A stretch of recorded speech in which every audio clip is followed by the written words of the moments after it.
Nii, nüüd on siis käes muru vajab niitmist, umbrohi vajab kitkumist ning kõige tähtsam, internet vajab seadistamist. Räägitakse, et viimane on sedavõrd tihti ülesanne, et sellega tuleb toime vähem kui 1 minutiga. Olgu sa koivik, betoonitööline või jalgpallifänn, jõukohane ülesanne on see kõigile. 1 minut, jah. Start.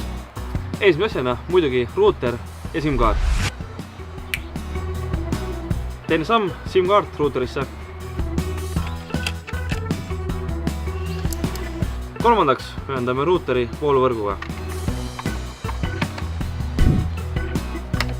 Neljandaks ühendame ennast õige Wi-Fi võrguga. Wi-Fi võrgu nime leiad ruuteri alt ühes õige Wi-Fi võrgu parooliga.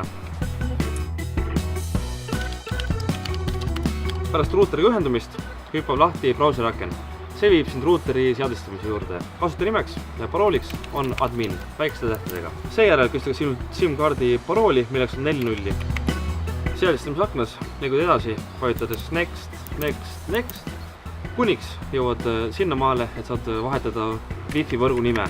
Selle soovitan kindlasti ära teha, muidu on sinu Wi-Fi võrk on ükski lihtsasti lahti häkitav. Seejärel tuleks ära vahetada kõik paroolid, mis vähegi võimalik. Nii, ja nüüd on internet tulemas. Seda näitab see sinine tuluke siin ja loomulikult sinu arvuti, mis just sai palju rõõmsamaks. Kui teil teeks küsimusi, kindlasti võtke ühendust ja üritame aidata nii, nagu me oskame.